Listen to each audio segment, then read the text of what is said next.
This show is absolutely bonkers. I can't believe how fresh this one feels. I mean, first impressions after episode 1, really enjoyed it, but episode 1 wasn't a fluke. Episode 2 is just keeping on the crazy. We had giant hippos with machine gun turrets on them. We get a taste of crab riding as we use mushrooms to use as decoys, launch us in the air. We're still taking out military-grade artillery with a simple bow and arrow. We get introduced to the old man, the mentor, who apparently is very close to death, but I guess is a badass.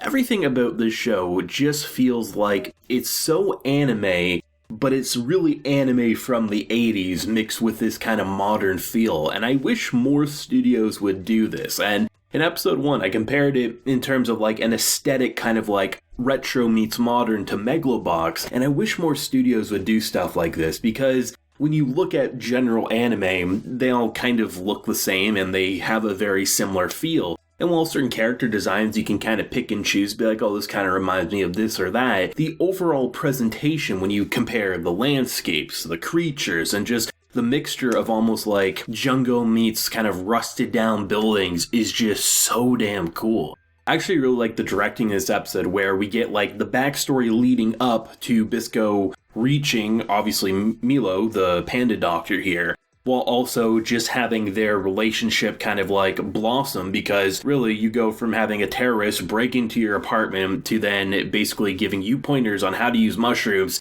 as then you get wrapped up into trying to save this old man who apparently Bisco doesn't know what he's doing when it comes to medicine. I mean, in this episode we learn that, this man is pretty much like a father figure, grandfather figure, but also mentor. Taught him the bow, taught him crab riding, taught him all these things. But the one thing apparently that he wasn't not really that great at was like the medication side of things. So it's no surprise that apparently what he was doing eventually would kill him. So it's a good thing that everything in terms of chaos kind of happened the way it did. But I like the idea of, for the most part, it just carrying on being like the backstory of what led up to the kind of invasion, so to speak. And then to see like in the modern day, because very much this man is completely okay with dying in the way that he's taught him everything he needs to know. He very much has enjoyed his life. I mean, you don't have an old man who can be deathly ill, the rust getting closer and closer to your lungs, and be able to still smile in the face of that. But it definitely feels like his one regret is that when he does leave him, it doesn't feel like, someone like Bisco is going to be able to survive on his own, because he needs someone to kind of balance that out. And that's why I really like that smile towards the end, because they're kind of like in the sewers, it looks like, because they're kind of like running from the law after, the hospital gets blown apart. And the idea that very much he just cares so much. Milo's the kind of character that it doesn't matter if you pointed an arrow at his head moments before. If he sees that you're wounded, he wants to help you. Like, that's why he doesn't take payments in the first episode when he's helping the poor and whatnot, because he just wants to help people. And the idea that Bisco is about to just go off and basically serve as a decoy as Milo protects the old man. It was nice to see that, just like the little stitching scene, and how the kind of like grandfather figure here just was so happy to see that someone is kind of like helping with his own shortcomings, because he knows he's not good with medicine. And someone that kind-hearted would probably be a great balance for someone who can be a little hot-headed, clearly. They definitely set up a giant-ass cliffhanger with the sister coming in clutch.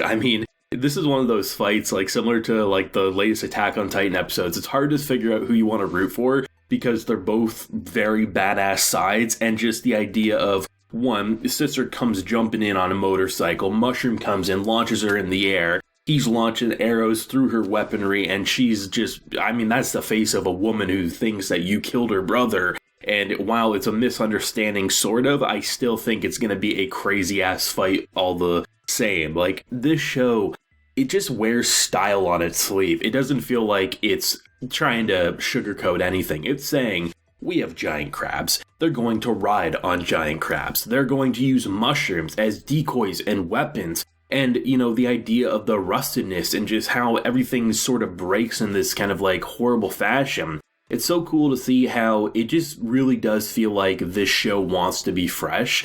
And you don't get to say that too often. You can say that this is one of the better ones in so-and-so genre, but to really come out of an anime so soon and feel like, it's anime for sure, but it clearly is trying to be something we haven't seen in a while. These are the anime that I always look forward to. Still, I said it last week, this is the hidden gem, the dark horse of the season.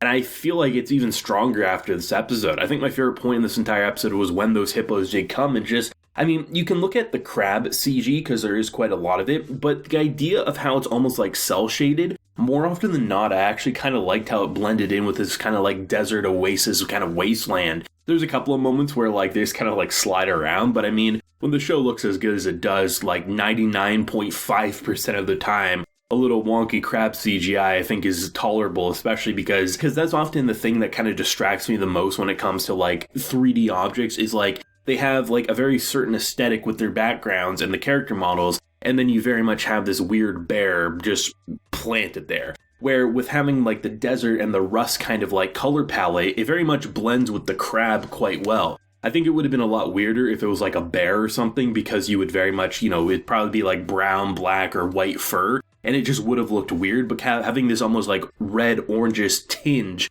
on the crab shell, it actually helps to blend it more often than not. So very clever choice on the production side for sure in terms of how to stylize that crab. I mean, I think people are going to like raise an eyebrow or every time they see promotional images, thumbnails, or anything about this show. I mean, my thumbnail literally has a guy about to get ate by a giant ass hippopotamus as you have a girl like deflecting an arrow. Like, you just don't know what you're getting with this show, but that's kind of like the brilliance of anime. Like, stuff like this, unless you have like a Hollywood budget with a really good director with a really good vision, these types of crazy atmospheres you just don't get to experience. I've seen comparisons to like Mad Max, I've seen comparisons to certain shows of like what it kind of reminds them of, and absolutely, it's just, these are the types of shows you just don't see as much of, because why would you pour in so much money when you can just adapt another isekai, or you can just make another fantasy with big tits in your face? But this show's like, shit, we're just going to have these two guys, one going to be a doctor named Panda here, or referenced as a panda, Milo, super kind-hearted guy voiced by Tanjiro,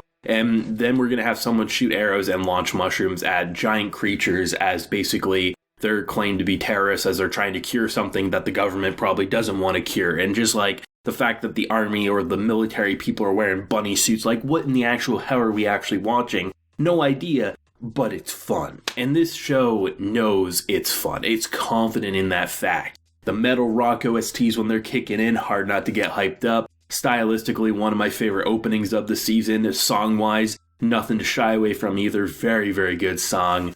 I love this, man. This is why I love anime. This is why I love talking about anime. Shows like these have me grinning ear to ear. Thoughts and feelings, though, on episode 2, whether you were a big fan of episode 1 like myself, or you're a little more cautious walking into episode 2. Let me know what you're feeling down below. Leave a like if you enjoyed, and subscribe if you're new around here. So until next time, everyone, please take care and have a good one.